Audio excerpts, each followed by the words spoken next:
시간입니다. 우리 하나님 말씀 요한계시록 3장 14절로 22절까지 함께 나누겠습니다. 성경 맨 마지막 부분에 있죠. 책 요한계시록 402페이지 3장 14절로 22절까지. 오늘 이 말씀은 소아시아 7교회에 보내는 예수님의 편지 중에 맨 마지막 편, 이제 마지막입니다. 오늘로 편지는 교회들에게 보내는 편지는 끝이 나겠습니다. 라오디게아 교회에 보내는 편지. 죄송합니다. 오늘이 끝이 아니고 이 라오디게아 교회에 보내는 편지를 오늘과 다음 주 두 주로 나누어서 좀 중요한 내용이 많이 들어있기 때문에 시간은 짧고, 그래서 다음 주까지 이 라오디게아 교회에 보내는 편지를 함께 나누도록 하겠습니다. 오늘은 14절로 19절까지 나눕니다. 이 봉독은 22절까지 우리 함께 봉독하도록 하겠고요. 본문 말씀은 19절까지 우리 나누는 시간 되기를 원합니다. 다 같이 봉독하겠습니다. 라오디게아 교회의 사자에게 편지하기를, 아멘이시오 충성되고 참된 증인이시오 하나님의 창조의 근본이신 이가 가라사대, 내가 네 행위를 아노니 내가 차지도 아니하고 더웁지도 아니하도다. 내가 차든지 더웁든지 하기를 원하노라. 내가 이같이 미지근하여 더웁지도 아니하고 차지도 아니하니 내 입에서 너를 토하여 내치리라. 내가 말하기를 나는 부자라 부요하여 부족한 것이 없다 하나 내 곤고한 것과 가련한 것과 가난한 것과 눈먼 것과 벌거벗은 것을 알지 못하도다. 내가 너를 권하노니 내게서 불로 연단한 금을 사서 부요하게 하고 흰옷을 사서 입어 벌거벗은 수치를 보이지 않게 하고 안약을 사서 눈에 발라보게 하라. 무릇 내가 사랑하는 자를 책망하여 징계하노니 그러므로 네가 열심을 내라 회개하라. 볼지어다 내가 문 밖에 서서 두드리노니 누구든지 내 음성을 듣고 문을 열면 내가 그에게로 들어가 그로 더불어 먹고 그는 나로 더불어 먹으리라. 이기는 그에게는 내가 내 보좌에 함께 앉게 하여 주기를, 내가 이기고 아버지 보좌에 함께 앉은 것과 같이 하리라. 귀 있는 자는 성령이 교회들에게 하시는 말씀을 들을지어다. 아멘. 네, 이 라오디게아 교회가 위치한 라오디게아라고 하는 지역은 매우 부유한 지역이었습니다. 그 교회를 우리가 이해하게 될 때에 먼저 그 교회가 위치한 지역을 살펴보는 것은 매우 중요합니다. 왜냐하면 예수님께서 그 교회의 지역 사정에 따라서 이렇게 비유적으로 이해하기 쉽게 또 이렇게 빗대어서 이렇게 말씀하는 경우들이 굉장히 많았기 때문입니다. 오늘 여기에 네가 차든지 뜨겁든지 하여라. 그러지 않을 경우에는 내가 너를 내 입에서 토하여 내치리라. 이런 말씀도 사실은 지정학적인 어떤 그 이유가 다 있는 말이에요. 그런 이유가 있는 그 말씀이신데 영적으로 하시는 말씀이죠, 물론. 자, 라오디게아 교회는 아주 교통이 편리한 교통의 요충지에 있었습니다. 그리고 아주 상업과 무역이 매우 발달한 곳이었어요. 그리고 그러니까 상업과 무역이 발달했으니까 아무래도 뭐랄까요, 소위 일할 곳이 많았다라는 거죠. 그리고 일할 곳이 많게끔 인프라가 이렇게 많이 이렇게 구축이 되어 있어요. 그러니까 사람들이 모일 수밖에 없어요. 그러니까 사람들이 많은 곳이었습니다. 그런 곳에 라오디게아 교회가 있었다라는 이야기입니다. 자, 여기에는 또한 뿐만 아니라 돈이 많았기 때문에, 돈이 많으면은 어떤 기관이 많을 수밖에 없죠? 돈을 다루는 금융기관이 많을 수밖에 없었어요. 은행이 굉장히 많았어요, 이곳은요.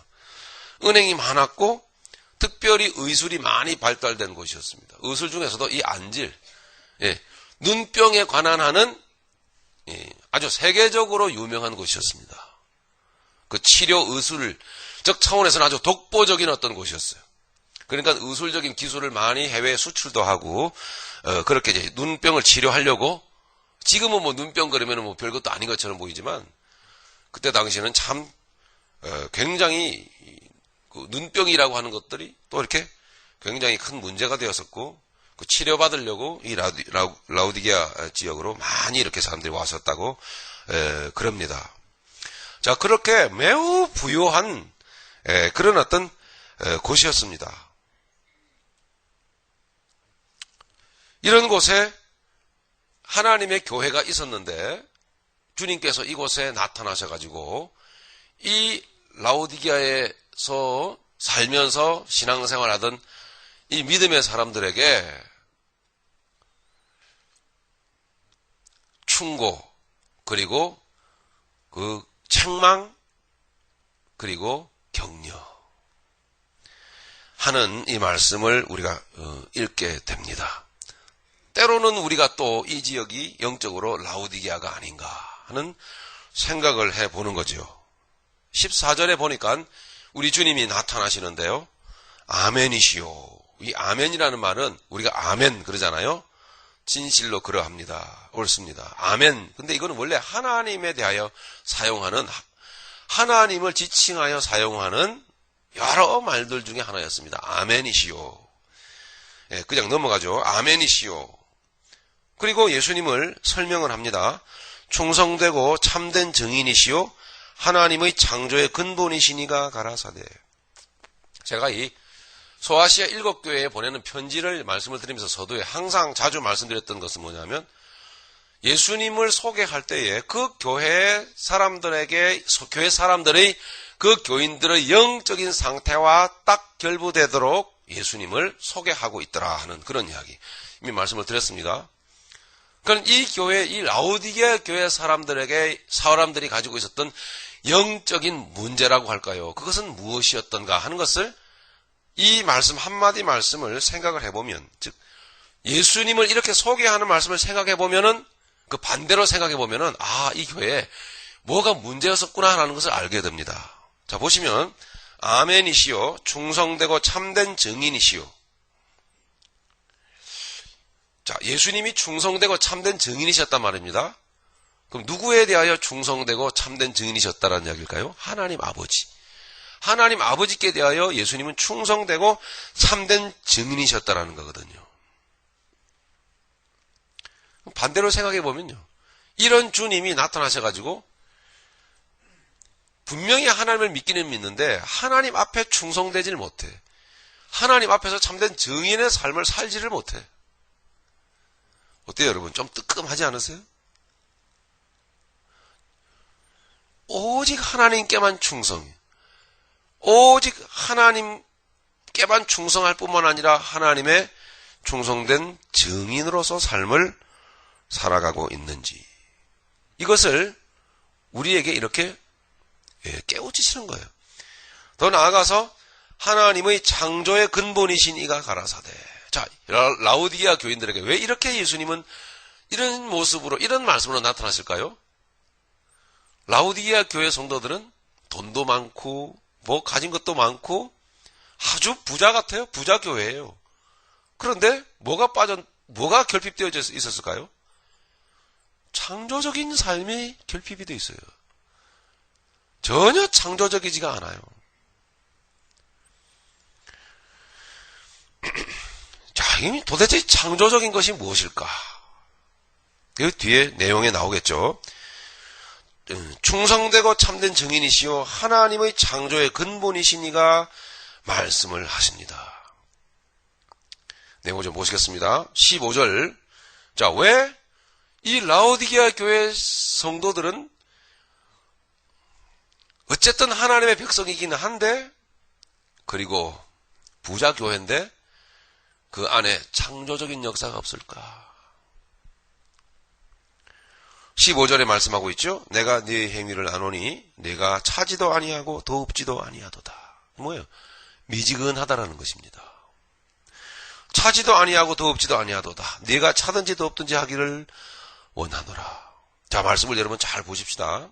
다시 말씀드리지만 감동적인 어떤 뭉클한 이야기를 여러분 들으시려고 하지 마시고 하나님은 누구신가, 그리고 교회에 대하여 무엇을 말씀하시는가 하는 것을 사실은 차갑게 냉철하게 자신을 살피면서 여러분 우리 말씀 앞에 무릎을 꿇어야 되지 않겠습니까?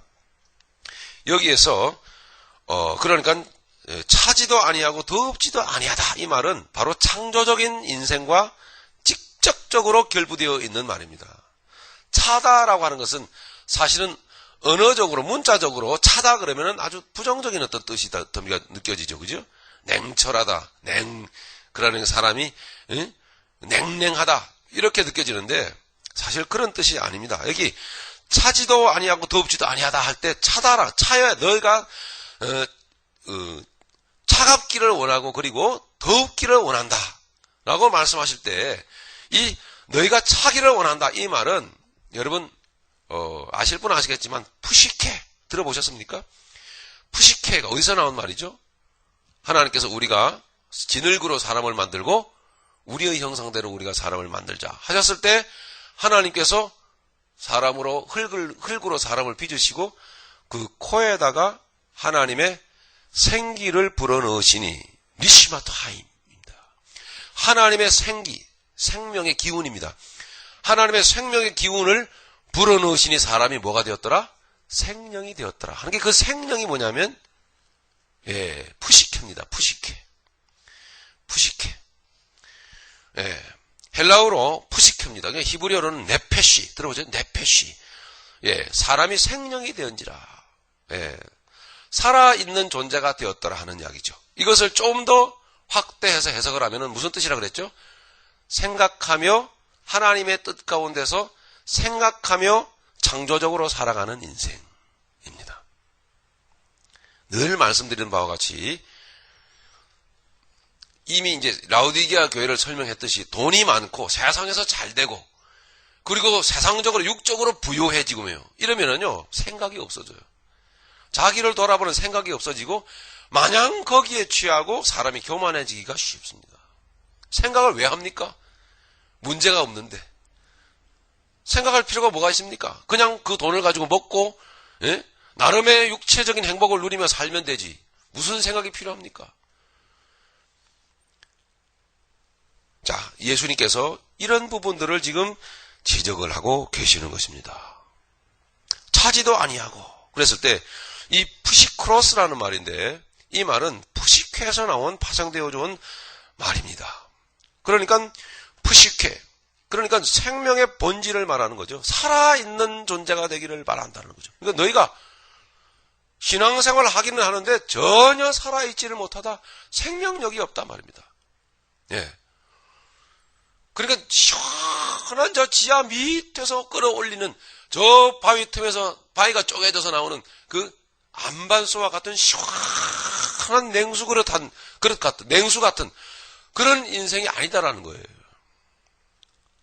자, 여러분 그러면 이런 시원한 여름 그 가랄증을 죽이는 냉수 같은 그런 어떤 인생은 어디서부터 이루어지는 것입니까? 이 푸시케는 어디서부터 우리에게 이 진흙덩이인 우리에게 들어와서 이루어진 것입니까? 성령이 성령. 그러니까 네가 차지도 아니하고 이 말은 뭐예요? 네가 성령을 모른다 이런 뜻입니다. 거룩한 것을 사모할 줄을 모른다 이런 뜻입니다. 이 말씀을 조금 더 우리가 이해하기 위하여 마태복음 10장 41절 42절을 우리 한번 찾아보도록 우리 하겠습니다. 마태복음 10장 41절 42절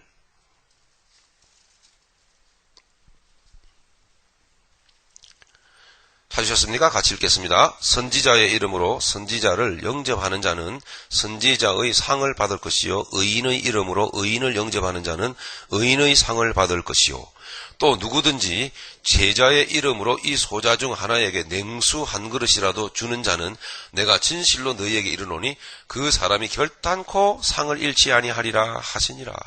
할렐루야. 여기에 주님이 냉수 한 그릇이라도 주는 자는 이렇게 말씀하셨을 때 무슨 뜻인지 아시겠죠?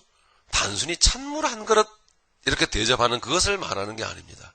그러니까 단순히 우리가 사람이 좋고 이 마음이 선해가지고 남이 그냥 어려운 사정을 보면 아유 안 됐다 그래서 뭐 좀 도와주고 그런 인간적인 어떤 마음의 그 휴머니즘적인 어떤 그런 어떤 중심으로 나오는 그런 단순히 그런 도와주는 마음이 아니에요.